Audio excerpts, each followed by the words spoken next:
All right, Kuttin Loose. We here. Man, welcome back, man. I'm glad to be back on the pod with my brothers. Man, listen, we got a great pod today. I'm telling you, this going on the record. This going to be one of my favorite pods. You know, I like working with everybody that we work with, but right now, this is one of my favorite. I talked to this guy just a few minutes, and I'm blown away, so I'm happy. Listen, we sponsored by True Detergent. True Products. The True Products. Go to trueproducts.com and put in promo code Kuttin Loose 1. You will get 10% off. Again, the trueproducts.com. You can promo code Kuttin Loose 1. It's a laundry detergent company that's competing with the best, and I'm telling you, they've been around for 13 years, man. But when you support us and keep us giving you this fresh content. All right? That's right. Kuttin Loose 1. Promo code Kuttin Loose 1. That's Kuttin Loose with a K. You get 10% off your purchase, man. Listen, let's get it started, man. I'm super excited because I know this pod probably go a long ways today. We probably at least do over an hour because talking to this guy for 5 minutes, he gave me a whole life story in 5 minutes. I never experienced that in my life. And when I tell you, I'm like, I want him to talk.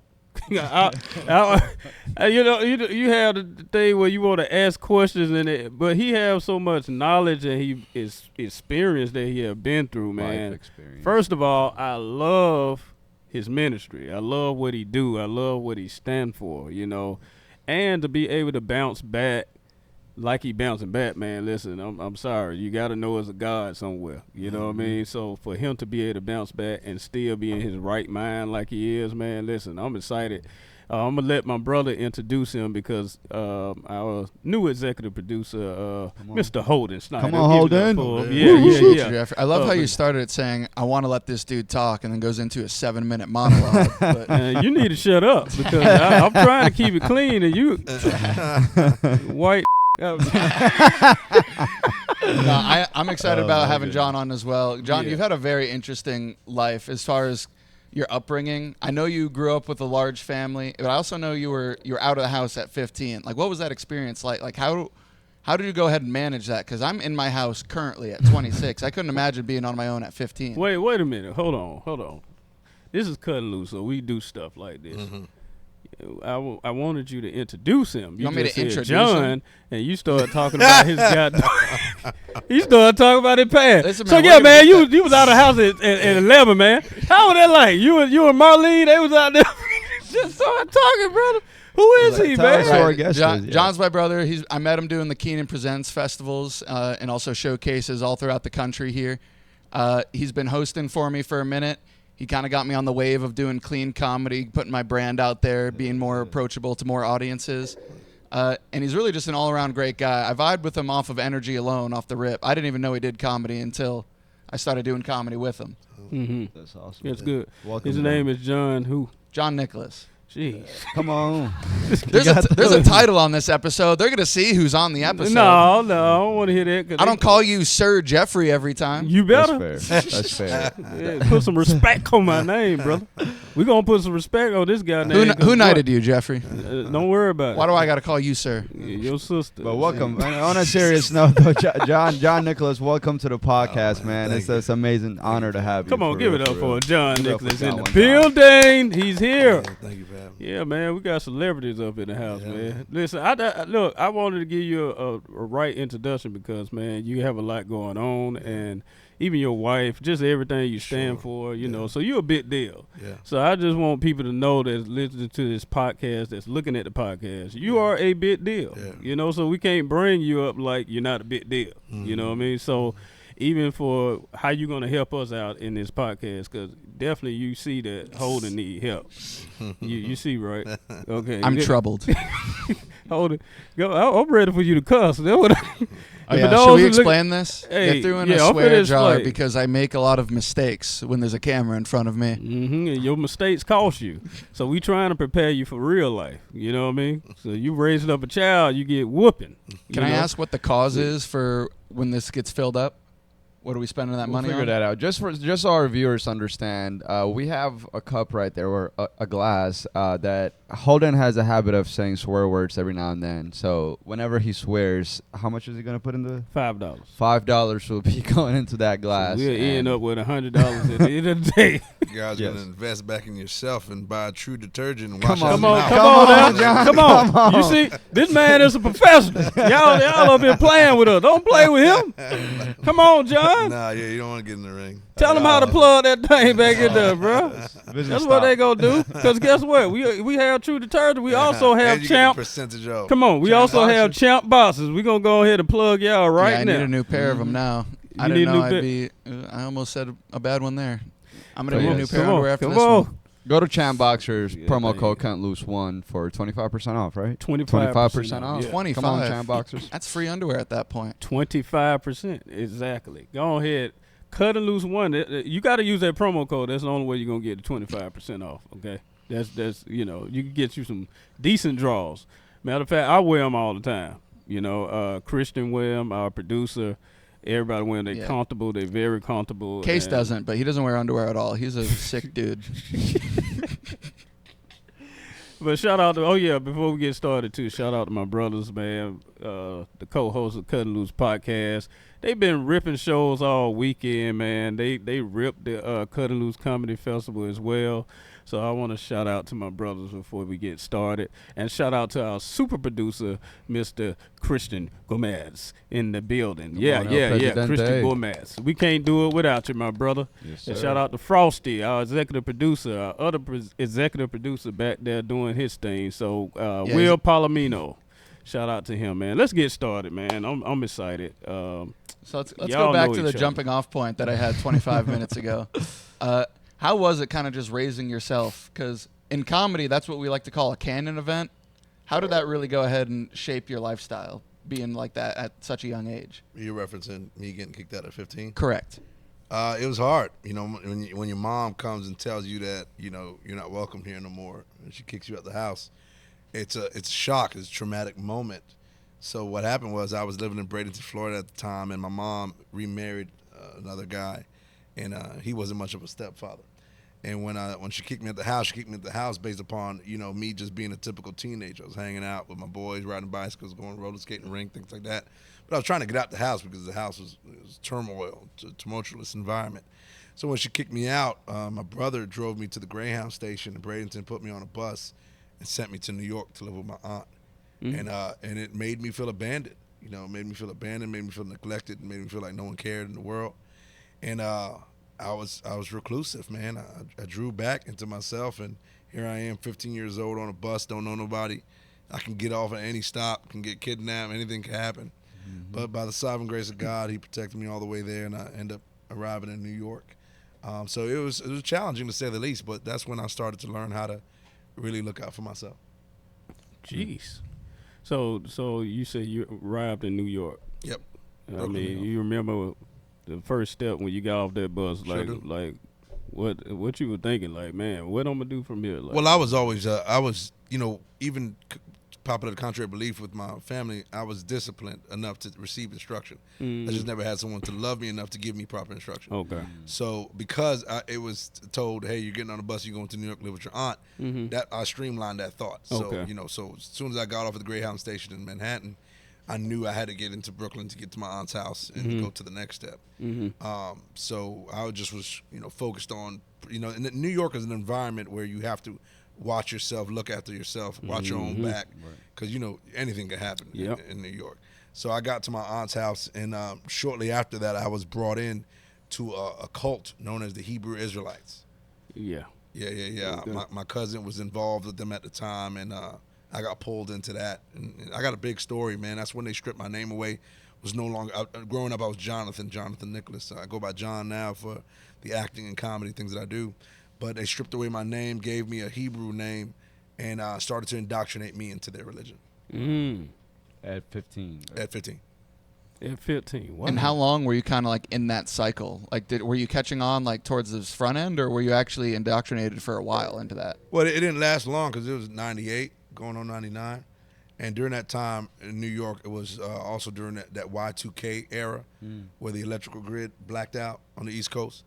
And they were saying that, Jesus was coming back in the year 2000. You got a lot of date setters saying Jesus come back this date, that date. So Yeah. they were saying he was coming back in the year 2000. Yeah, last week somebody said he would come back last week. Yeah. It happens like that, man. Right. My bad. It was a bad call on my end. It's a bad call. Yeah. Just go back in the scriptures, man. It's there. Yeah. So when he did not come back in the year 2000, that burst my bubble. I invested everything in it. Yeah. And because he didn't, I had to figure out life after that. Okay. Graduating high school late, all kind of craziness. And It's like an awakening for you. oh yeah. It was, I put everything in it. That's what I believed in. So I never had a brother. I never had so many people love me the way they kind of loved me, show me that brotherly love. That's right. So when that disassembled, I had to figure out my own life. What to do. Yeah. And at that age, I'm sure you were very vulnerable because you had just got kicked out of your house. Sure. And you didn't have anybody. Yeah, you're getting to do that rejected love. left and right. Yeah, I'm 17 at this point, and I'm getting rejected left and right by everyone. And you're in New York, so now it's survival of the fittest. I got family, stiff arming me left and right, and so I'm going from girlfriend to girlfriend and things like that. You're a kid trying to figure out your life. Yeah, I had to grow up fast at a young age, but mentally I still was an immature person. I get it. And I will say those are the people that tend to gravitate towards those kind, like you called it a cult. And essentially that's what it was at the time. Yeah. You know what I'm saying? Yep. So how did you, navigate your way out of it? Was it just the fact that 2000 arrived and you're like, this is not? Yeah, well, they were investing a lot that they knew it was going to happen. Like these guys were sold out. Yep. It's going to happen. Year 2000, Christ coming back, whatever the case is. So when he didn't, I'm looking at my watch like, all right, y'all got y'all math wrong. And I need to go take care of my math at school, man. My grades is dropping. Still got So, homework. yeah, word up, right, word up. So, so that was pretty much it for me. It didn't take much after that. Cats was trying to, come up with new math, carry the 2 minus the 1. You know what I mean? But none of that worked with me. I was like, nah, I'm straight, man. Let me go get the schoolwork done. So that's what it took for me. It burst my bubble, and I had to find new meaning afterwards. So when you was out of it, did anyone from the Hebrew Israelites reach out back, like, hey, are you all right, man? Well, it actually sent a shock to the whole brotherhood. So everybody went in their different direction.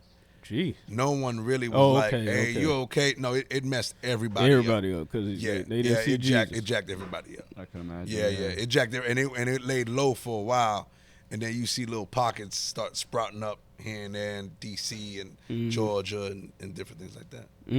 Yeah, they pretty strong too, man. Yeah, The Hebrew Israelites. They're doing purple and gold, boy. It's nice colors now. Yeah, I it's love like, it. hey, I like the purple I and like gold. the You know what I outfit, mean? too, Yeah, I was though. a Kobe fan. Look at that. You know what I mean? Yeah. That outfit was nice. Yeah, though. I had one. Yeah, it was tight. Yeah, best intramural jerseys in the league. We didn't go so bright colors. Ours was like more black leather, all black leather, gold trim. These cats, they're bright with it, but it's a lot of them just hurt black men with no daddy issues. You know what I mean? And I feel like it comes down to just trying to find community and trying to belong somewhere. Yeah, everybody wants to belong. Yeah. Yeah, even the a-holes like other a-holes to hang around. Yeah. You know what I mean? Case and Holden. Yeah. Hang around each other all the time. So are we not charging for a-hole? That's an a-hole, bro. Yeah, Come it's on, an a-hole. that ain't even. Yeah, what you want?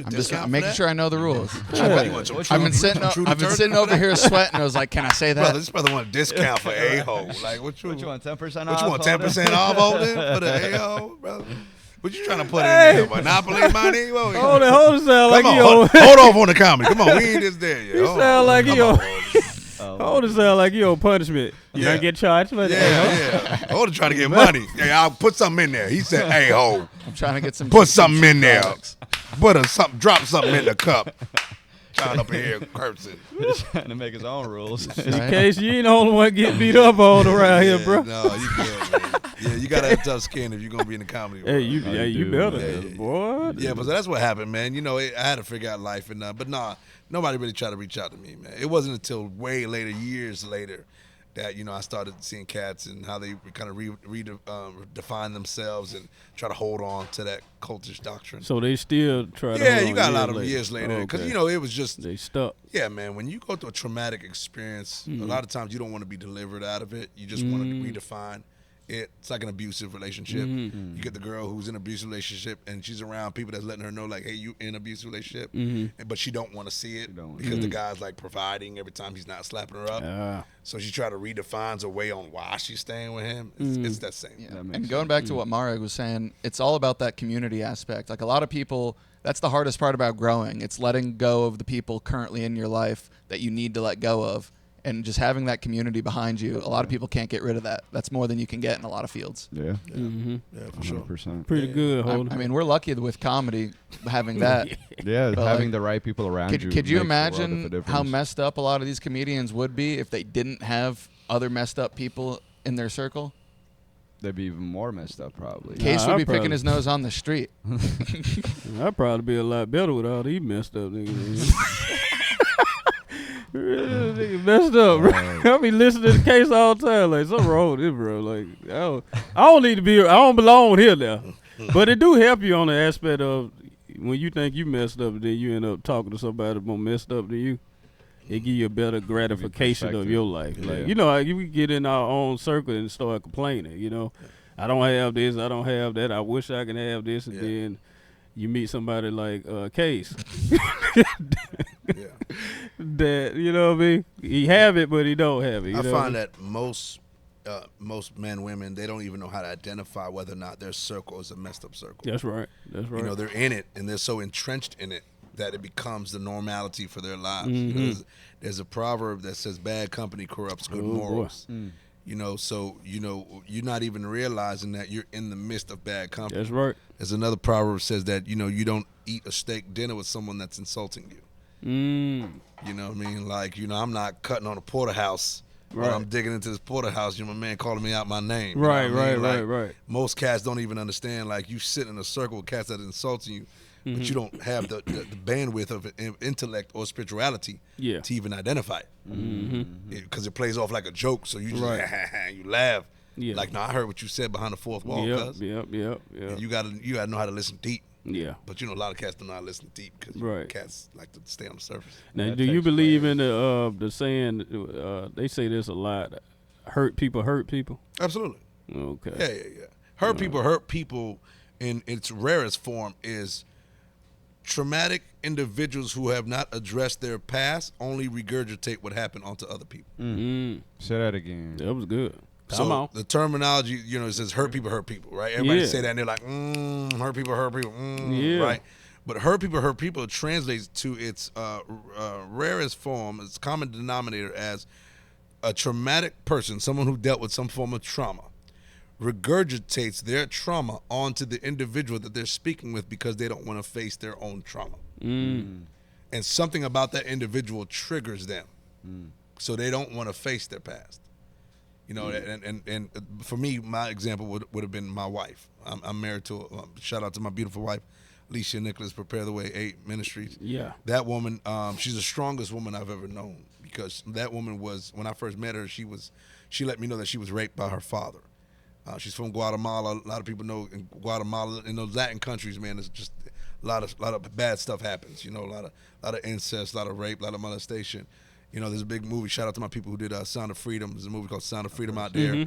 Yeah, that's my wife's story. Angel Studios. Yeah, Angel Studios. Yeah, Sound of Freedom, man. You know, so when I met my wife and she told me that what her father did to her, I started to just love her as God loved me. So I started to love her directly on the potential that I know she is and that God said she is. We got quite a miraculous story when you get into our story.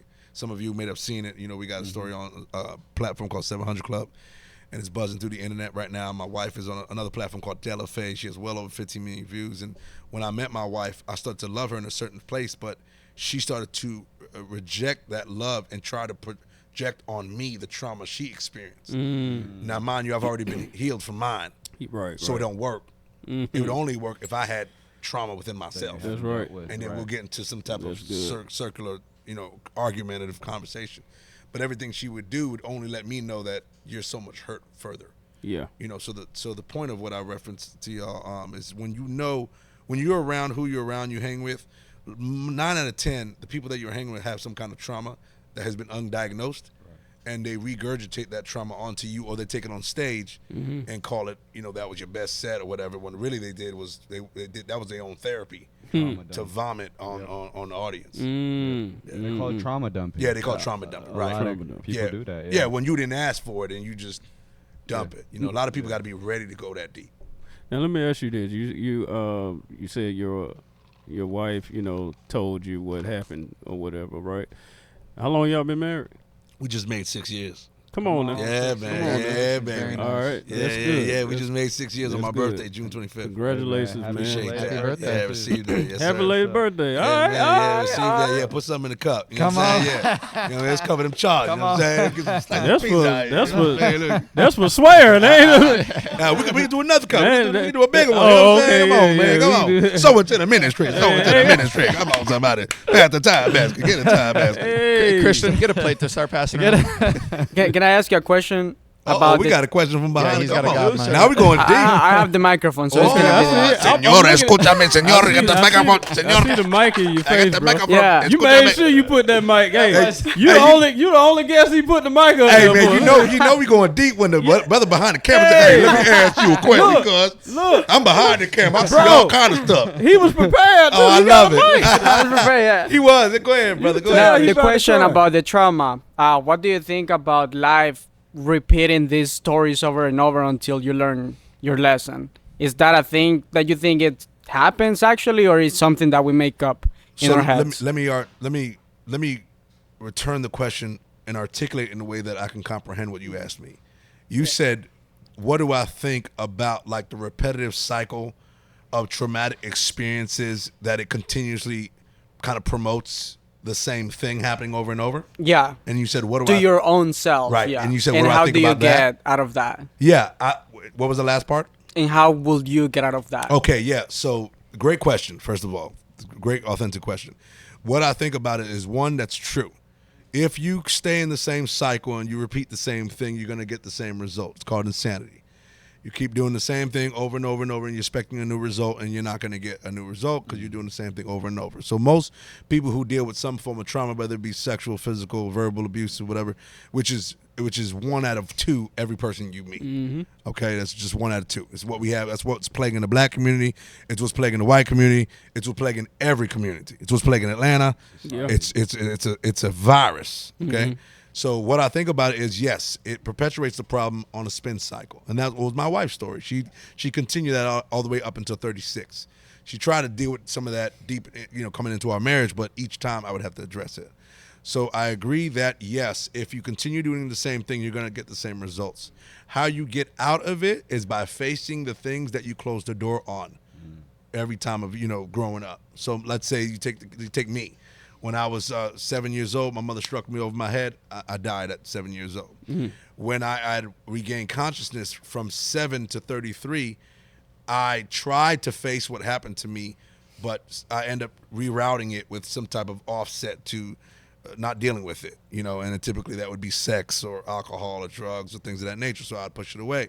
And I didn't want to face it. How you get out of it is by facing that demon that came into your life in the first place, which means that wherever the trauma began, you need to return back to that young child or teenage or whatever the case is. Does that make sense, Christian? So you need to go back to whoever that individual is. Let's say you take the young Latin girl that was molested at 5 years old by her father or uncle. Came into her house, came into the room, touched on her. She was an innocent little girl, and now she's traumatized because that happened, right?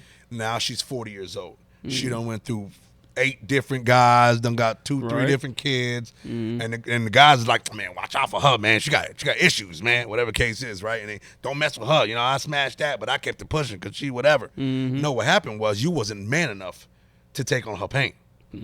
That's the reality of it. You was a chump. You met her, you went after her little fatty you saw on her backside, you took her to the bedroom, took care of your business, and now you left her. And you did exactly what the man did when he molested her. That's right. Same thing. You didn't face anything. You didn't take the young girl and love on her and love her back to her former self. So how you get out is by facing that person who was hurt, yourself essentially, and then letting that person know it's okay because I forgive you, and you only did what you had to do, and you only went through what was done to you, and now it gets better from here. And then you have to retrace those steps all the way up to your current age, because we're constantly dealing with trauma. Yep.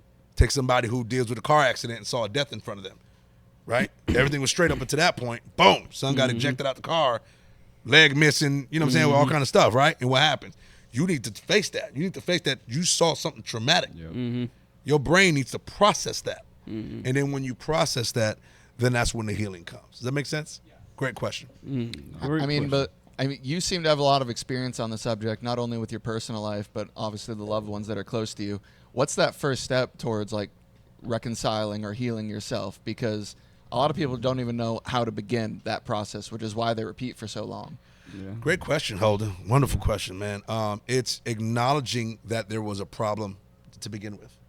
Right, and not just getting content or No, whatever, yeah, you don't want to pushing put a it aside. Band-Aid on. You got a lot of cats put a Band-Aid. You see all these cats. They got millions and billions of dollars, and they go in the club and they party and they dance and they sing and they rap and they got all the liquor and the girls and all that. But they ain't nothing but a Band-Aid, cuz. Come on, That's man. it. You know what I'm saying? You putting a Band-Aid, then you ripping the Band-Aid off, you put the Band-Aid back on it, and you rip the scab off, you put the scab, you know what I'm saying? Yeah. Yeah. So how you deal with it? And now I'm getting real Brooklyn Street, you know. Y'all see I got my Ninja Turtles on, man. I'm showing my age, you know what I'm saying? I'm out here with my Ninja Turtles. I got my Leonardo socks on, you know what I'm saying? Hey, You know come what I on, mean? John. I'm a TNT, you know what I'm saying? That's how we got Teenage that. Mutant Ninja Turtle, come on, Hey, baby. it Turtles fits in the the pizza half pie. Living in a hat shell. Yeah, Turtle, see boy. what I'm saying? So, See, bro, this y'all brother get needs a- deliverance. Well, You know what I'm y'all, saying? hey. He's still on that Hey, Negro. come on, no, man. don't dap me up Nah, on that. nah. Get help this black brother out, man. You What don't happened got to no you? You not a shirt slave on. no more. You got a shirt on. Give us free.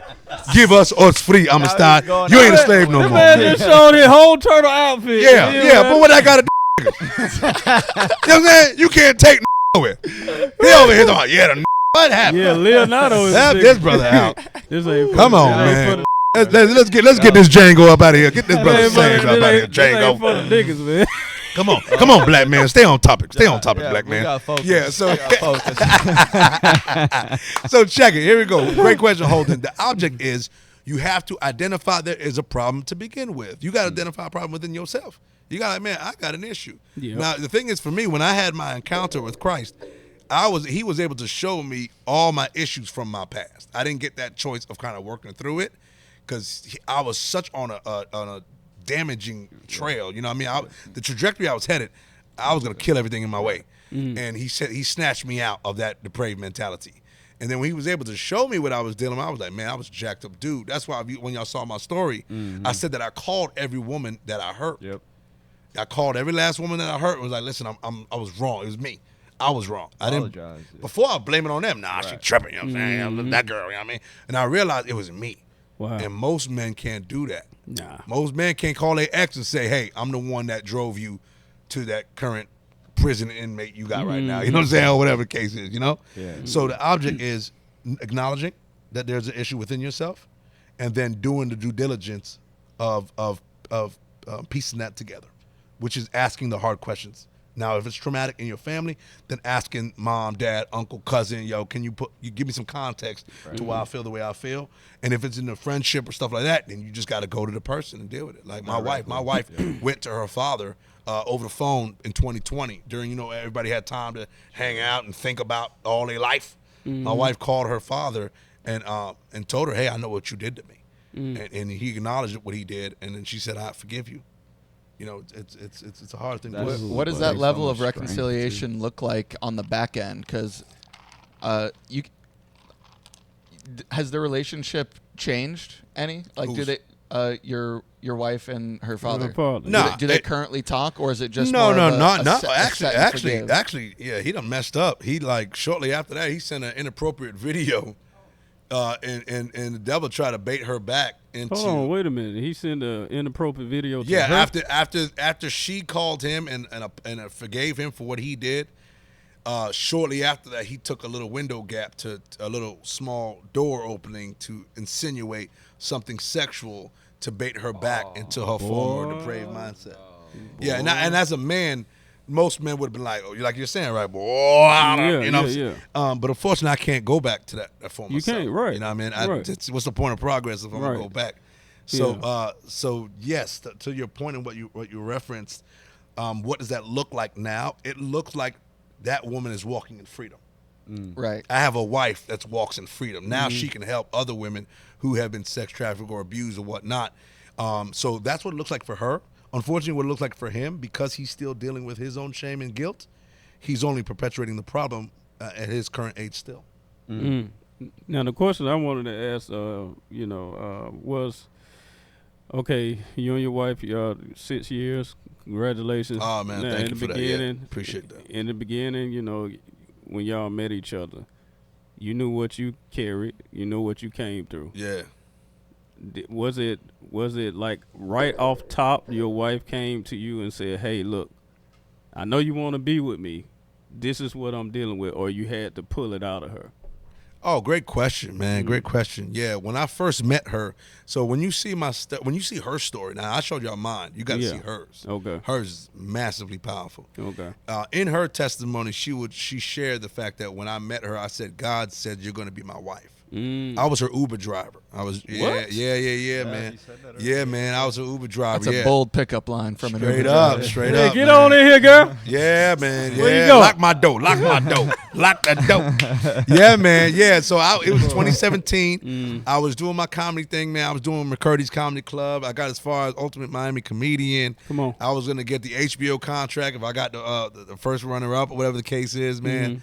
But I didn't know my identity then, man. I got done dirty, man. And then, in April 2017, I gave my life to the Lord. And then, and I prayed. I said, God, if you ever let me love again, I'll never stray from your plan. So I'm driving to Uber now. We know Uber was that side gig. You know what I mean? Let me get this hustle real quick, network. Sure. So I'm in Miami, Florida. I'm driving, whatever the case is. I get a ding on it. I go across the beach over there, the South Beach. Pick up this woman. She gets in my car. I was actually recording a video for Instagram at the time. And at the time, I was on my positive tip. I was like, the universe says that you're going to have money. You know? Right. I was on that tip. You're manifesting. Yeah. I was on the manifest universe new age tip, man. There's a progression to it. So she gets in my car and I say, hey, man, you messing up my video, girl. You see I'm trying to do my thing on social media? She was like, my bad. I'm sorry. Whatever the case. I was like, you going to be all right. You all right. And I look back, and as I'm driving, I said, God says you're going to be my wife. And I told her that directly. And sure enough, the joke goes that she wanted to, hit the eject button and wanted to roll out the seat. You know what I mean? But I locked the door. I said, click, click. You ain't going nowhere. I locked off folk. Click, click, click. No, but she stayed in the car, dropped it to her destination. We met up a week later, and we hit it off like two high school kids, man. Do you remember the rating she gave you? Yeah, I do remember. Yeah, bro, I did not get 5 stars. Yeah, I didn't get 5 stars, and I didn't get a tip. Yeah, bro, I didn't get 5 star or a tip. Well, yeah, go ahead. You didn't get no tip. What's happening? I'm gonna let you slide. Don't worry about it. Listen, all I'm doing, let it be a collection at the end of it, okay? If the church could do it, I can do it. All right, boy, put that in there. I think it got overlooked. We need a bigger cup. Somebody get the bucket. You got a basin. There you go. Somebody get the basin bucket. But yeah, no, man. Yeah, she gave me a low rating, man. But it's all good because I got the prize. She's my 5-star, man. And you say a week later is when you. Yeah, a week later we met up and we was running through the streets of Miami, man, like 2 kids, man. We was eating Chinese food and hanging out and laughing and whatever have you. And then, I was living in Homestead at the time. I was living in Homestead. I was living with an ex-girlfriend that I just did her wrong, man. So I was trying to get out that situation, and every day I would drive from Homestead back to Miami to meet up with my wife.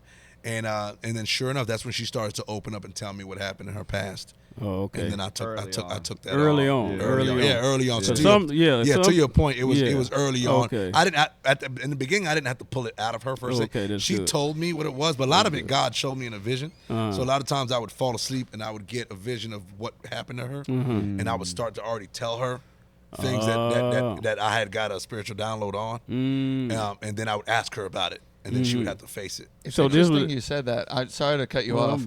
I had a very similar experience where someone else close in my life had a similar experience to your wife's. And I literally got a vision of that experience from them as well. And I didn't confront them. Literally the next day is when they just decided to dump that as well. I was like, what was the impact of the spiritual vision? Because when I saw it, I immediately wrote it off.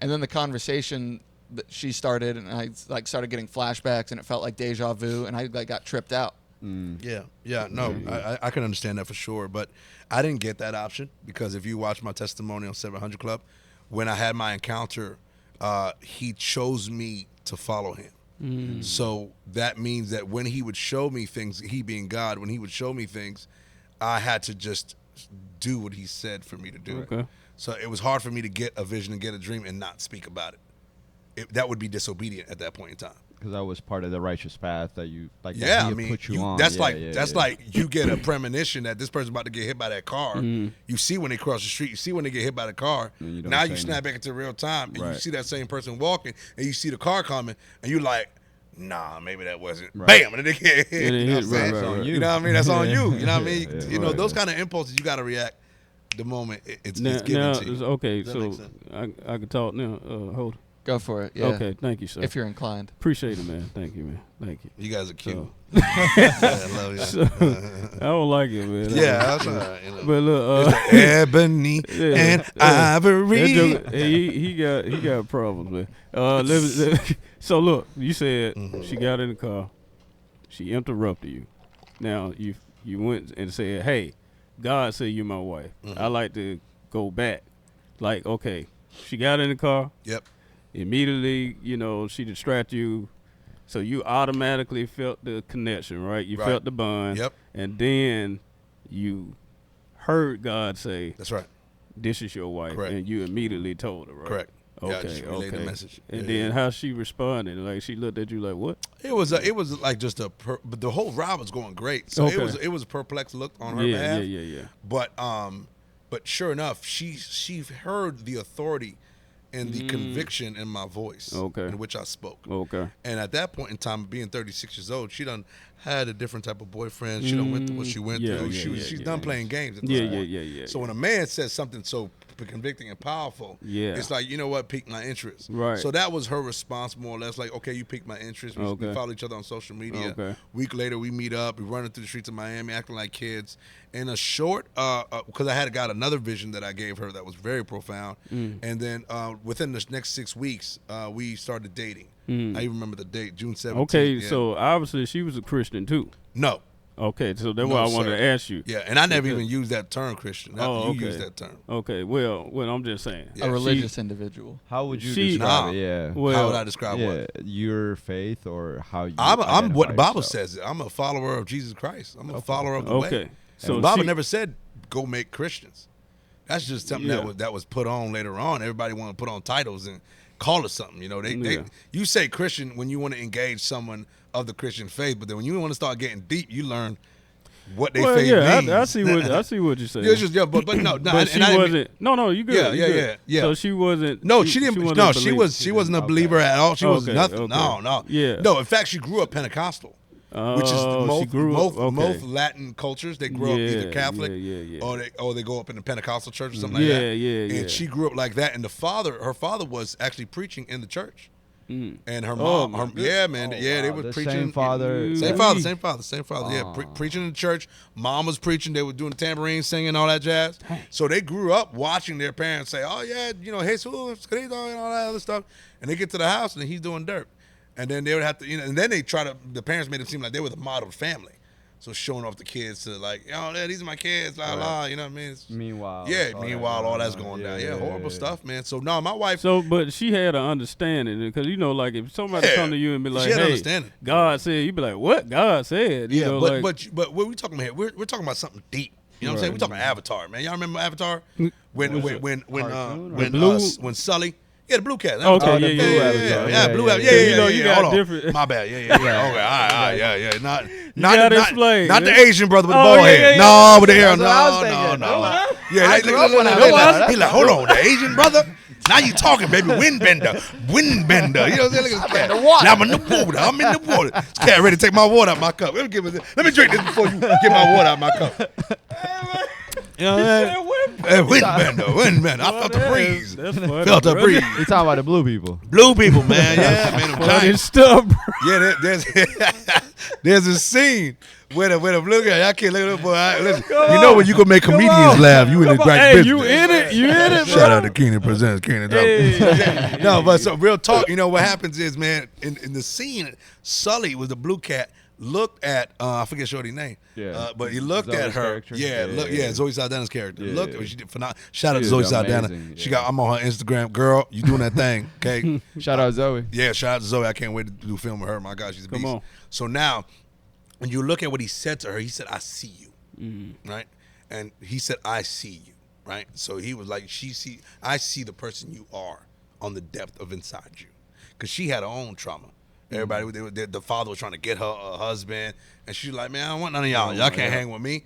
And this dude comes along and was like, man, this cat's real. You know what I mean? And then, you know, the last movie was whack. You know what I mean? I'm just throw that out there. Yeah, Zoe, I'm sorry, girl. I'm sorry. The last movie was whack. No, he right. Yeah, 100%. Yeah, it was just too much water in the fin thing. And the people and the dance.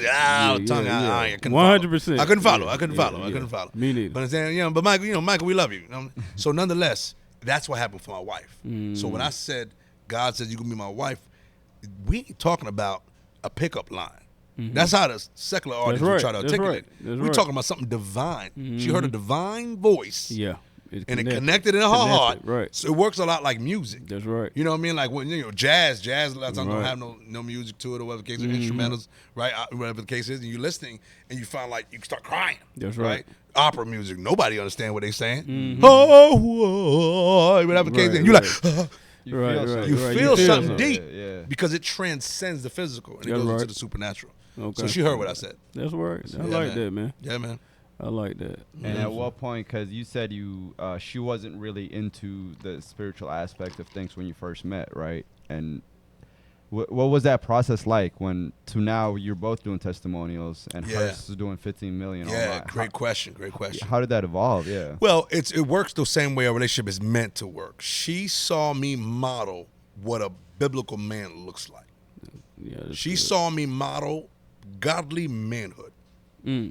A man that could love her in her dirt, love her in her sin, love her in her shame, and then lead her out of that towards gain and purpose. That's good, man. I loved her through her pain towards purpose. So she saw me say what I said to her because I said, God said you're going to be my wife. And I didn't tell you this part. When I said God said you're going to be my wife, she told me, show me.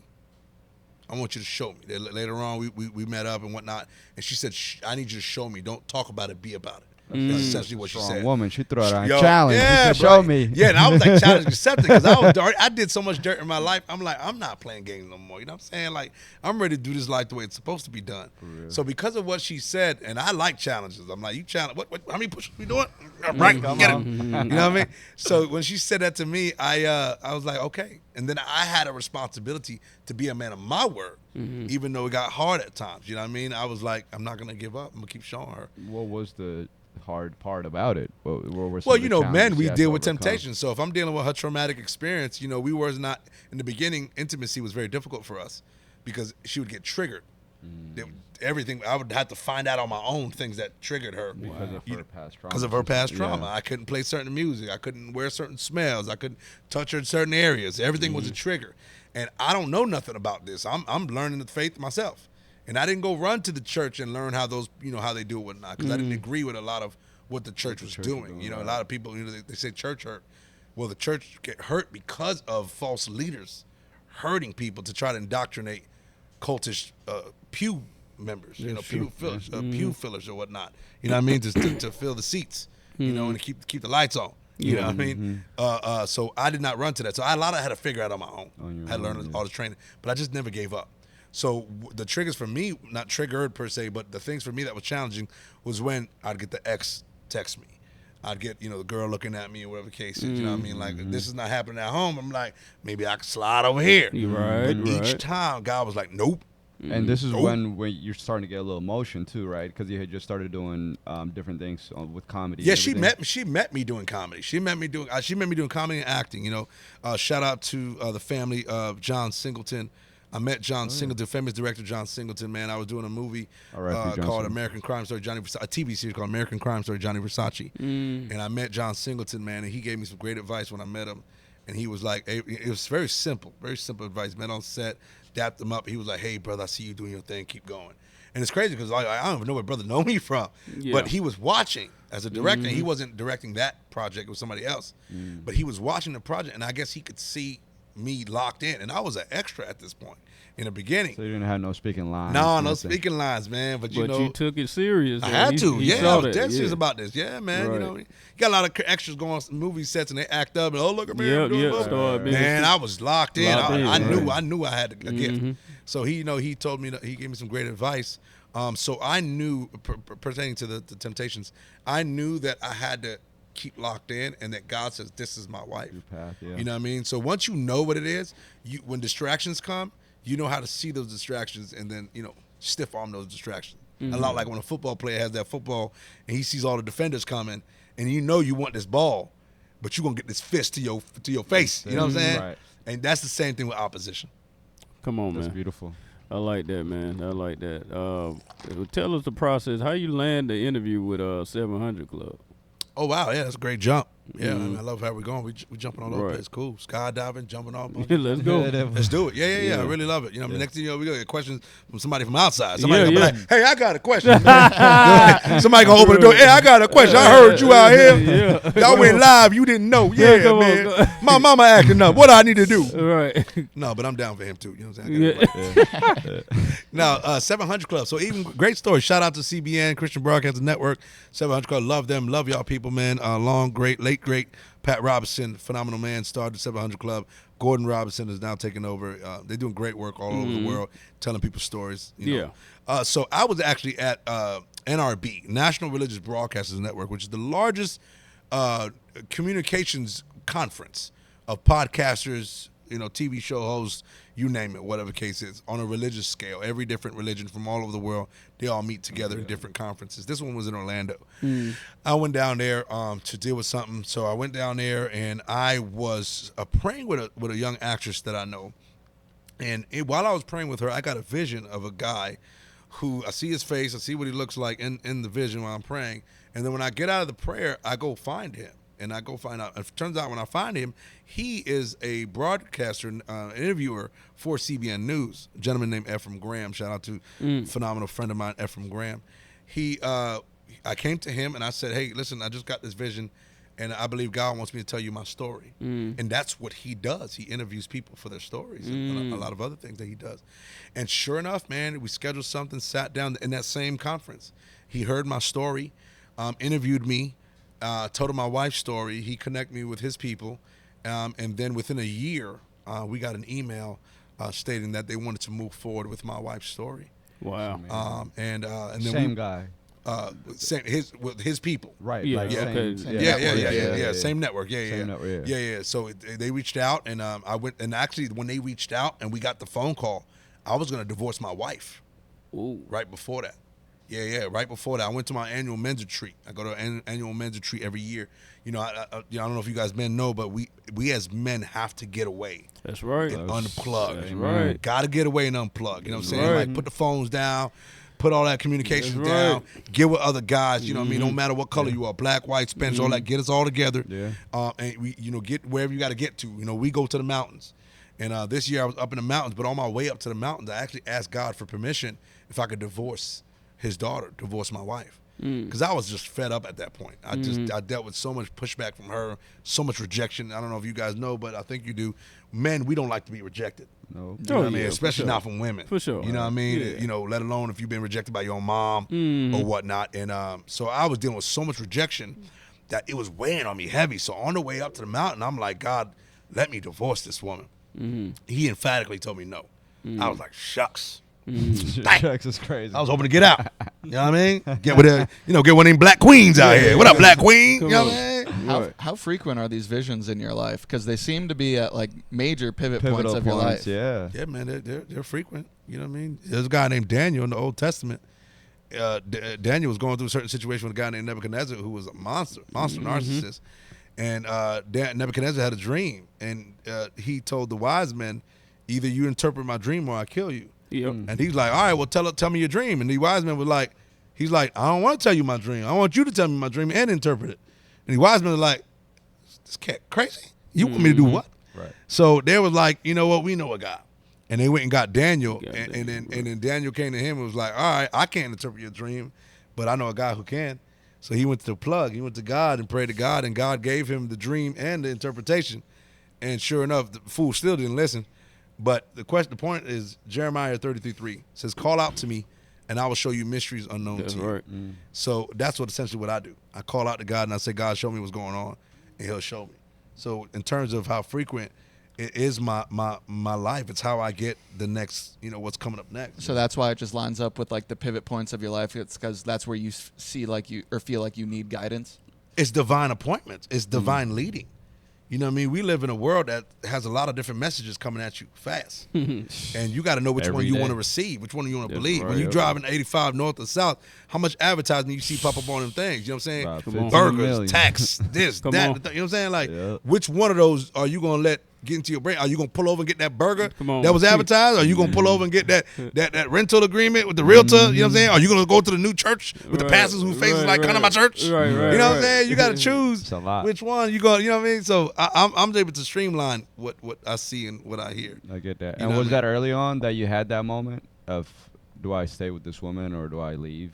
No, that was 2023 Oh, August. this was last year. Yeah, I this got last you. year, I man. got you. I was done. I'm telling you, I was done. Because Atlanta promotes a lot of black on black love. Yeah. Atlanta promotes black men to be with black women, and black women to be with black men. And they promote that as and I'm down. I get it. I think it's beautiful. It's beautiful. Right, yeah. and I see a lot of with Ethiopians. I see a lot of them don't marry outside of their race. I don't see a lot of Typically, yeah. Ethiopian women get with a white man or whatever the case is. You know what I'm saying? It's a bunch of them making a bunch of them beautiful behind kids. You know what I'm saying?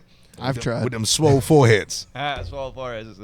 They think a lot. Am I wrong? I'm wrong. Put a dollar in that. I put a dollar there. I ain't curse. I ain't saying I want Close curse. enough. You said swole forehead. Swole foreheads. Come on now. Them foreheads is swole. Was it swole forehead? They thinking a lot. Hey, stop thinking, man. I had to look at that little boy. Hey, turn your brain off, man. Turn your brain off. Look, he know what I'm talking about. You know, come on, somebody had to say it. Somebody had to say it. That was one of my opening jokes when I started doing comedy. Hey, It's bro. about foreheads. What's up? Forehead. That right there, boy. Hey man, Come on now. if we ever, Copyright- John, if we copyright ever that roast thing, each bro. other, that's it. That's the first roast. Listen, people understand. I can't wait till we do an event of a clean roasting. I want to. That's what I do. I love to wow. roast. That's a great And idea. I That's want an to amazing idea. roast because that's what I did when I did the Come on, CPR bro. tour. God told me on one of those tour dates to roast the congregation, and I heard God say roast them, and then I heard him say no one's safe, and I was like, dang, cool. Going in. I went in. Yeah. I was, nobody was safe. The kid with the extra chromosome. Kids, everything. Yeah, listen, man. One sister child head was so big, Right. was so big that we had to his stroller was about to do a front flip. Not the But the front flip. But nonetheless, point referencing is I got a lot of these dreams, a lot of these visions, and that is what has defined and led my path, even leading me to Holden, which led me to you guys. Hey, that's right. That's right. I love it. I love it, man. All things working together. Yeah, man. Everything. Come Yeah, on, man. Come on, man. Yeah, like man. that, I know it. I know I it. like that. So even I bet after the 700 interview, everything just like Yeah, well, the story ended, which God gave me a new heart on that mountain. I came back to my wife. I was full of joy. Got a new ticker. Apparently, my heart got cauterized with all the abuse I was taking verbally. You know, your heart could take a lot Yeah. from verbal abuse. And when I went back to her, I told her, listen, I love you. And we pushed through. And as soon as we got out of prayer, we got a phone call. And 700 Club said, we want to move forward, schedule your interview. And then they did mine. And they did what was profound. They did mine and hers separately, which they typically don't do. Typically, they do it together. They did mine and hers separately, which was pretty profound. That's awesome. Oh, yeah, that's man. great, So that's man. how that came about. So you Wow. each can pop off on your own right. It's not like a couple, like two people in one video. It's instead. Well, we're in each other's videos for sure. If you watch, Okay. if you've seen mine, you saw her. I saw her in the video. Right, and when you see hers, you'll see me. I see what you're saying. So she Okay. has her own story, but it Right. directly It involves features me. both. Yeah. it Yeah, makes yeah, sense. yeah. Because our story is Yeah, a it's puzzle. linked. piece that They're comes- very intertwined. Yeah. Yeah. You can't have her story without you. There's no story without. can't have yeah, your no. story without yeah, her. But there's no her without me, and there's no Yeah. me without her, and that's Boy, marriage. That's a movie too, man. I know y'all thought about Yes, that. Yeah, sir. it really is. Yeah. That's like a real movie. Like, Yeah, for real. Yeah. And a quick little aside, I know you kind of felt that this person would be your wife from the start. How long? You said it took about 6 weeks to actually begin the dating process. How long until you actually moved into marriage? A year later, yeah, I asked her to marry me on her birthday 6 months after I met her, and then 6 months after that we married. It's beautiful. And June 25th made 7 years. We've known each other 6 years married.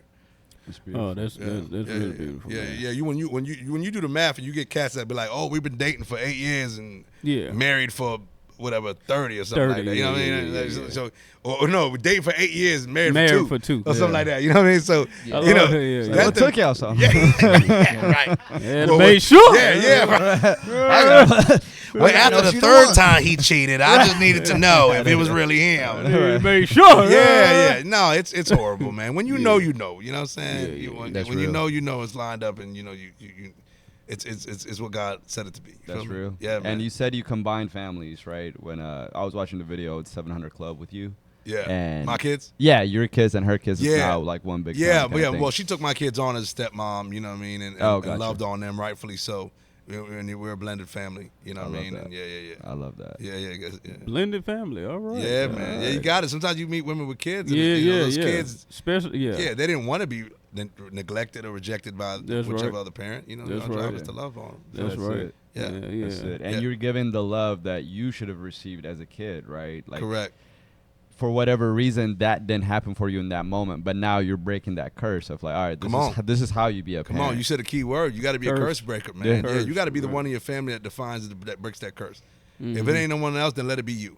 You know what I mean? Because you That's can't real. allow yourself to meet a woman and then have a child and then perpetuate the curse that was passed on to you. That's real. You got to be the one to break that curse. You feel me? Cool, Yeah. cool. Yeah, and shout out to y'all, man. I love what y'all got going here with this podcast. Appreciate that you you, give man. comedians an opportunity to share their story. Yes. Because we can all be funny. That's right. But how many of us That's can actually tell our story? And Tell then we the could be story. funny in the midst of telling Yeah. the story. I believe that's what Yeah. y'all experienced right? here. Yeah. Yeah. Mhm. No, Holden was saying 100%. on the way up, Holden was like, yeah, you're not the typical comedian. Nah. You know what I mean? Because he was asking me about like how I'm feeling, how Yeah, I got yeah. up in the morning. Mhm. And this is me all the time. Yeah. I don't have to turn it on. That's right. It stay on. That's what I love about you. You're aggressively positive in the sense that your energy takes over the You better room be grateful, in a mother- good way. no, he do. He do. Your energy will just take over the room, makes everyone facts. smile. Yeah. Yeah. Like, and it's just because of how you're able to curate your reality based off of what you've been through already. It's dope. I never heard it like that. Curate my reality based on, yeah, I like that. And you know, I took a lot of flack for that, man. A lot of rejection for that. A lot of rejection, especially from the church. Oh, lot man, of yeah, rejection, man. A lot of rejection. Didn't know my identity for a while. Took a Right. while for me to hold strong on who God created me to be. And when I finally owned it, honestly, that's when Keenan Presents came about. When I owned it. I moved to Atlanta back in 21, and I didn't hit the comedy or acting scene. It's not why I moved here. I moved here because God told me to move here. And when I got here, and I ended up getting here, sure enough, I went through a narcissist. You know, it only takes one good narcissist Yep. to point you in the right direction. You know what I mean? A black narcissist at that. Come on. Like, you're not supposed to be that, brother. We're supposed Come to on. help black people out. Don't be Come black on. on black narcissism. That's right. That's right. You know what I mean? That's okay with the white community. No, I'm just kidding. You know what I mean? But so anyway, after him, he was my manager too. So after he did me dirty, I had to fall back, man. And a good fast, a good cleansing. Shout out to my man Mike Goggins, Brothers United ATL. There's a guy named Mike Goggins. He's always talking about like fasting and cleansing. And I fasted and cleansed, man. And within 2 weeks, God gave me a revelation on why he made me who I was. And so now, October 23, I go to a black film festival, and I meet a guy named Jay Anderson.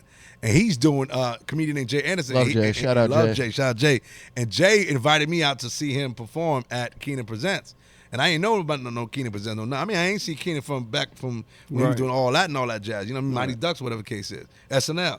So I go on the Wednesday to go support him, and I'm dying laughing. Now, I know I'm a clean comedian. It's my first time in the Secular Comedy Club, Atlanta Comedy Theater Underground. Yes, sir. And I'm there, and these cats are doing their thing, and I'm dying laughing. I'm like, this cat's hilarious. Well, I did not know it was Keenan Presents Day. They were awarding Keenan okay. and honoring him for that day. And sure enough, man, I went over, chopped it up with him, gave him a little word. I saw a woman that was in the VIP who I knew was one of my prayer warriors. Saw her, was like, hey, what you doing here? She was there. And then on my way out, I see the woman named Cherie. I didn't know who Cherie was. But I ended up saying to her, I said, hey, Cherie, how you doing? My name's Jon Nicolas. I'm a comedian, whatever the case is. And, you know, whatever. And she was like, oh, well, send me your stuff. And I sent her my stuff to the Keenan Presents. Sure enough, a week later, I'm on their stage. Wow. I did my first set, October 6th, I think it was, in the Keenan Atlanta Comedy Theater Underground. I had my little 5 minutes, and I went up first. It was dope. And I brought what I do to, I brought my clean comedy to the table. Yeah. And, man, big shout out to Cherie Buchanan Childs, man, Cherie Childs Buchanan. What an amazing woman. I love her so very much. And all of Keenan Presents. Sure enough, after that, I made the finals. Following week, I was in the Keenan Presents finals at the Atlanta Comedy Theater Norcross. At the Atlanta Comedy Theater Norcross finals, I was in the festival at the Underground. Then I end up hosting for that. I end up serving with the team on that one. I ended up advancing past that. And then sure enough, I did my first VIP access night. I did my first, that's when I started being able to earn a little income from, a little chicka change, you know what I'm saying? Chicka Sell some chicka change. Yeah, You know what I mean? yeah. Some tickets. Chicka. You know what I mean? I did that, and then from there, it just kept rolling, man. And then, you know, we always knew that it was going to be the Jimmy Kimmel's opportunity, Vegas. We always knew there was going to be certain SNL opportunities. And, man, by the grace of God, man, and me sticking to what I do, I've now hosted for their Clean Comedy Brunch show several times. Wow. I've now successfully went to Vegas at Jimmy Kimmel's, performed on that stage. I believe I killed that set, according to what I heard. Yeah. And then, praise God. And then a couple of weeks later, actually, God opened up a door, and I was at SNL, man. I was hanging out with Kenan Thompson himself. You know, shout out to the man, Kenan Thompson. And I was we were at the VIP party, whatever the case is, in the green room, watching what he does, man. And I got to meet the whole cast and crew. Just so inspired, and I'm extremely hopeful of one day becoming a cast member of SNL. Come on, man. Yeah, right man, around the extremely corner. hopeful, man. Yeah, I love what they do. Skit comedy, you know, something I do. Acting, comedy, Right, it's all the right. same thing. You Yeah. know, but that beast, that's an engine that Lorne Michaels created at SNL, you got to know how to roll with that. Yeah. And them my people. I'm locked into how they cohesively move as one organism. Yeah. It's a different machine. It's a whole Yeah. different beast. Yeah. Yes, They're going on sir. 50 years this year, man. Yeah. You know what I mean? And they really set the bar for all us comedians. Right. And you went out with another local comedian, right? Who is it you went out with What's that? to SNL? Was it someone from here or just someone? Oh yeah. I was shout out to Rip Michaels, Rip Mike That's Keels what it was. from Wildin' Out. Yeah. I went out with Rip, Lance. I went out with my man Lance. Lance, Yeah, okay. yeah. I went out with Lance, Jamie. Yeah, Jamie. another comedian named All right. Jamie went with her. It was dope, man. It was real dope, man. Yeah, Yeah, that's nice. you know, and these cats selling out arenas, doing real big things, Yeah. and to be in their company.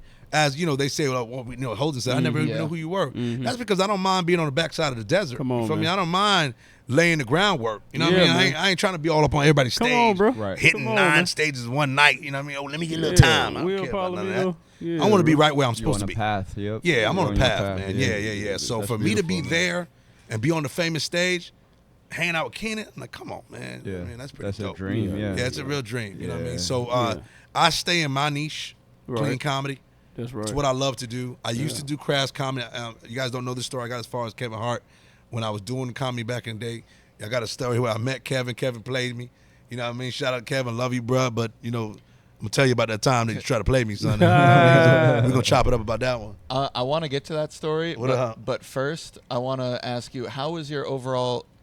Sorry, what's This up? nigga became executive producer. Just Sorry, started. I thought they were signaling us. I want you to talk about how many years were you doing comedy before you made that complete life pivot to being religious and changing to a A clean year. Comedian? I just hit the scene. Oh, you I just just hit. got in. Yeah, Okay, a so you friend of weren't mine- even that far indoctrinated. No, a friend of into- mine sent me a meme and said, "You ever look at comedians and wonder why you're not? You ever look at your friend and wonder why you're not comedians?" And I had a dream, and in the dream, Kevin Hart told me I wasn't funny. Oh, I was like, "Kev, can I holler at you? I want to get into the game." And he was like, "Nah, man, you ain't funny. I mean, you can't do that." And you know, how Shorty, how he talks. So he did, and I was pissed off. I got out of the dream, upset.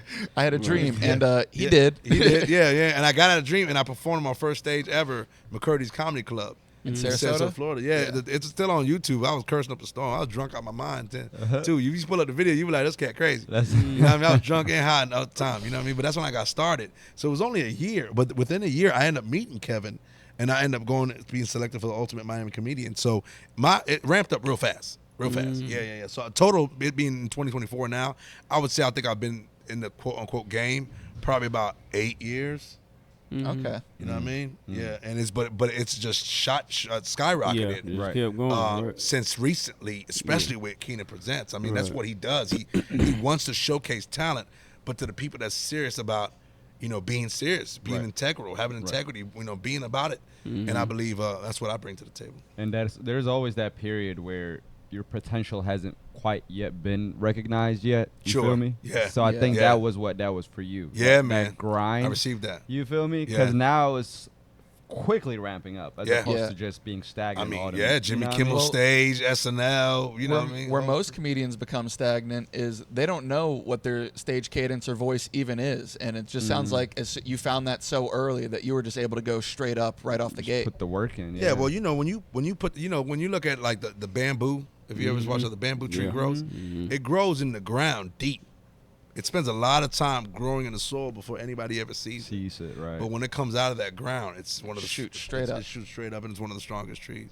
And that's essentially what it is. I did a lot of groundwork in the dark, and then now when it's time to see the sunlight, I've been blossoming. No, you're sprouting. Yeah, man. You got some still flowers. sprout. Yeah, man, I received that. Yeah, but I want to get to the point where when it gets to the trees and produce so much fruit that people can come underneath and bask in shade and eat from the fruit. That's the next level for you. Yeah, I mean, I think we all want to make money. We all want to have a certain level of income. And I want to be able to do what Keenan is doing. Keenan is taking creating a platform. Yeah, he's taking what he's done and then create an engine in which he can help others make it and put them on the stages. I mean, come on. You know what I mean? People are riding on his dime, whether they're good or not. You know what I mean? He's giving them an opportunity. Yeah. You know what I mean? Because he got someone like Will on there. And I know he, that's why I respect him, because you have Will on there, boy. He giving everybody chances, bro. I'm telling you that now. Hey, what's up, Will? Comedy is subjective. Yeah. Comedy's subjective. You're man. right. You know what I mean? You're right, So, you're right. there's somebody for everybody out there. Yeah. But one thing about clean comedy, it's for everybody. You know what I'm saying? Yeah. Clean comedy's for everybody. You can't. like this, man. And the way God has me doing the clean comedy, I'm not doing dad jokes out there. You know what I'm saying? I'm talking about real stories. You know what I Real mean? stories. Yeah. Right, Listen, one of the sets I do, I talk about, how farting was in the beginning of my dating with my wife. Yeah, I heard you on the last set. Did you hear Keenan me? Presents, yeah. Oh, yeah, okay. I thought you heard that I ripped it now because I didn't even have. Oh, no. Oh, boy. I thought you was coming for me. You was gunning for me. No. Yo, because if you want to bring up farting, somebody y'all did something here. No, I'm talking about One of y'all lead at Taco Bell early in the morning. Cut that out. When I You know how them Ethiopians be eating with their hands. What you at, man? What you eat? Leave my people out of this, John. Leave my people out of this. Without home. Let my people go, man. We don't do that here. We don't do that here. We don't eat that food over here. That's good. You all right? I'm good. Okay. Jeffrey's about to have accents. See my accent coming back a little bit. Yeah, bro. I sound like my father. You okay? I'm good. Yeah, man. What's our guy name, man? What is his name? He hosted Uncle G? Uncle G. Uncle G. Yeah, Uncle G. yeah, I saw you on Out that of set. curiosity, did you set up Uncle G? Another comedian, Uncle G. He recently did a very public baptism Massive ceremony public. at a mega church. Talked about being a church, Free comedian. Chapel. Yeah. It was like honestly in front of more people. The audience here was more than probably everyone in this room has seen collectively as their largest audience. This Yeah. place Oh, was wow. packed Yeah, it's out. packed out. Yeah, packed watching out. this dude Yep. give his life to something bigger. Were Yeah. you a part of that in any capacity? Oh no, my wife showed it to me. She said, "Don't you know this guy?" I was like, "Oh yeah, it's Uncle G. He just hosted the Clean Brunch show." That's a small world that the two clean hosts. He end just up being that tied to- rededicated his life to the Lord, man. I'm so proud of him. We've had some conversations, we had some private talks, and I'm extremely proud of him. And we're supposed to change the environment that we enter in. If you're not changing the environment you're in, what are you doing? The space that you enter in is not supposed to be left the same. You're supposed to go in, and somebody's supposed to be positively impacted. You know what I mean? It doesn't matter what religion you believe in or whatever the case is. You know what I mean? You should be influenced and impacted by the individual that entered your space. Yeah, but John, I was trying to ask you something. Yeah, go ahead, brother. This dude just. Sorry, I went on a side tangent. I said, That was just a real interesting. Yeah, I told you y'all Uncle- cute His together. name's Uncle G. I said, hey, man. Y'all should go see a movie together. or something. No, I ain't seen no Go- movie with go that do white boy. lunch and- I bet you Yeah. I talk more through Yeah, it. this boy. I'm There over was there trying- something deep you were touching on though before. Man, Holden God said- damn, what the heck is going on? We took over. Jeffrey hasn't gotten a word in. Jeffrey, go ahead. Man, and that was somebody that you would hey, you bring that out of people. Yeah, though. yeah, yeah, Everybody you do. want to ask you questions, You're man. such an interesting person. Man, That's why we have just all forget these it, bro. questions. Go ahead and answer the goddamn question, man. No, I forgot it. No, you ain't. ain't. Long as that forehead, you ain't forgot about a goddamn thing. Go ahead, bro. Come on. All that stored information, you ain't forgetting nothing. You know what, Jeffrey? I'm on listen. No. Tell her what you want to say, bro. Don't try to act like you forgot that. Go ahead, bro. Come on. I'm legitimately trying to remember now. No, that's okay. no, Well, bro, What no. I was talking about Come back, yeah. was the fact that hosting clean comedy. Clean comedy is for everything. Yes. Yeah. Being able to kind of create your own avenue, identifying with who you are, and not having to. That was what I was gonna ask you because it's back now. I remember now. Did you guys see that vein in his forehead move? Hey, you saw the He hit the mega mind. He was like, "Yeah, I got it." It took a minute for the blood flow to get from top Go to ahead, bottom, brother. but he got there. Let's hear it. That's funny, Go ahead, bro. brother. Go With ahead. specials, you know about dry bar specials? And all Yeah, I that? do know about it. Yeah, Have you thought about doing like a clean special? I have. Yeah, I'm actually excited for it. You know what I mean? Shout out to Dry Bar. If you want the kid, let's Dry do Bar work. and Angel Studios. Yeah, on man. Dry Bar, Yeah, I've actually thought about it and actually kind of got the context of who those people are and whatnot. But I'm actually very excited to do my very first special. I'm the kind of guy that I need a team around me. I need some people that's willing to, not, you got to pay me something. Man, let's get the cameras, let's get the venue, let's get together. Come on, man. Let's just do it and let's get it out there. You know what I'm saying? go. Not like I'm going to forget about you. Let's go. People think that you're going to forget about somebody that put you on. Bro. I will never forget about anyone that ever put me on. Yeah, You know what I'm that's saying? right. So I actually, that's a great question, and I want to do Dry Bar. I honestly think that when I do my first Dry Bar special, it's going to hit a couple of millions I fast. think it will. Oh, yeah, absolutely yeah. think it will. Definitely. Because you're right at that time Yeah. now, bro. Where you've Yeah. been doing comedy 7-8 years. Yup. To where you've built a name for yourself. Yeah, So that's I cool. could see you doing a special and it just pops off because Yeah. everybody know about you now. That's You feel cool. me? That's dope. Yeah. Dry, that's dope. hey, Dry Bar, hit my boy up, Yeah, hit me man. up. Come Yeah, on. Dry that's Bars your- are actually Y'all better missing get with out. John. They're Yeah, missing out, man. but Angel Studios own it, so they connected. Yeah, You know well, what let's So let's do it. The world Yeah. needs clean comedy. You know what I mean? And I'm thankful for Kenan Thompson that I'm doing comedy with him, for him, Sheree Buchanan. But I would love to do a dry bar special. Yeah. Because I got so much material now that I can, 30 minute That's what I'm setting. saying, Holden seen me do my thing. Yeah, You know yeah. what I mean? And especially what I got so much to talk about, and I keep it all clean, and I don't have to worry about like swearing. Yeah. Because that my brain doesn't go towards Right, swearing. right. Train your brain. I mean, Yeah, it's not that and I prime in can't the hear it, but opposite it just Right. does it. You know what I mean? Right. Hey, shout out to my man in the audience with the Tom Selleck mustache too. Tom Yo, Selleck bro. We love you, mustache. Case. I seen that mustache on the highway one time. He said license and registration. Right. And I only remember the mustache. You know what I'm saying? You know what I mean? That ticket hurt my pocket. But shout out to that That's brother. You know too what funny, man. I mean? I can Listen. appreciate a strong mustache. I'm telling you, when I shaved this thing off, Yeah. and I just got the mustache, I look Yeah. like I touch kids. Oh yeah. I look like a French painter, man. Like I eat baguettes. Come on, now. Wait. You know? Yeah. I look like I eat baguettes. You know what I mean? Stuff Come like that. on, man. Hey man, shout out to our special guest coming out today, man. I know we pressed on time. Yep. But dude, we got to do part 2 and part 3. We do. Cause Yeah, this is a good one. Yes, we got to bring your wife up in here too, man. Yeah, she's amazing, Oh, that would y'all be working amazing. Together. That'd be I'd do it crazy. a couple. Yeah. So we can work that out. You Cool, know what I'm saying? cool. Yeah, let's do it. You and Holden can. Yeah. Did you guys conversate. typically ever have women on your podcast? We haven't. We No, have. We have a, because she we have a would handful actually- coming up. Yeah, we got a scheduled handful. coming in, Oh, nice. for Okay. the guests. Yeah. Cool. Cause I So- thought y'all just a bunch of sexists up in here. I was like, Oh no. what did I step into? You know what I'm No, saying? and also- like a men's society. Yeah. Also, Like we're we said, behind a we little bit on wanted- the upload schedule, so we we have said a we couple wanted coming it, out. we wanted to bring your wife on here. How you Yeah. gonna think we Yeah. sexist? We said we wanted. Yeah, I don't know. I just asked. You know what I mean? Shout out to my wife. I love you, baby. I'm just asking. Look Got at- it. look at- look at- There you go. Yeah, Made a I love cameo appearance. I love you. Yeah. That's more than doubt. Case or yeah. Will ever have. Yeah, women are so great to have conversation with women. No, I they put gotta trust have before on there. You Gotta need have to. on here, Yeah. man. And that's you know. another thing too with guys. We always, not we, but we tend to forget that you can be colleagues and friends with women. You Of don't course. always have to try to get in their pants. No. And that's where a lot of dudes mess up Yeah. because they think every woman is a target. I'm like, bro, Yeah. there's a human I used being to you think can that. learn Right. from. Yeah, You man. feel me? So we Yeah. guys. You Jeffrey alright? looking no, because I see this in comedy all the time. I true. see these dudes, they don't know how to talk to women It's because all true. they see is an object. I'm That's like, it's a true. human being right there. You can learn from, not That's you. true. Don't- I know you ain't talking about you point No, over he's there. talking about In the general. other one off Yeah, camera. he was like, cause you don't have to always Yeah, get done. you don't always gotta do You it. know what I'm saying? It's like, You ain't always Yeah. gotta that brother shoot both barrels. You don't always that gotta do boy, it. hey, So- hey. Yeah, Shout out Will. That's He real. likes when he sees a woman. He likes to Yeah. play this game where it's his job. Within 30 seconds, he has to make her feel uncomfortable, and No. he's winning. I don't know if it's a game he's playing against people, but he is winning. I don't know how we're gonna land this plane, but I will drop this nugget for y'all. Come on, terms let's of go. women, We've what already I dropped learned a as- few. Run it back. As I learned as a married man, if I could drop knowledge on the men out there, when you meet any woman that you can have a conversation with, you learn about parts of yourself that you cannot discuss with a man. Say that. There's a part of a woman that will bring out a part of yourself that's needed to tap into that you cannot talk with a man, of the same sex. Do you know what that's called? That's called the divine feminine. Come on. Oh, I didn't know that. There you go. I mean, I can see how God that. speaks to you through women. You can't. Oh, I you love can't it. see things about I yourself. knew the brother in was certain deep. lights. I'm trying to Yeah. tell you.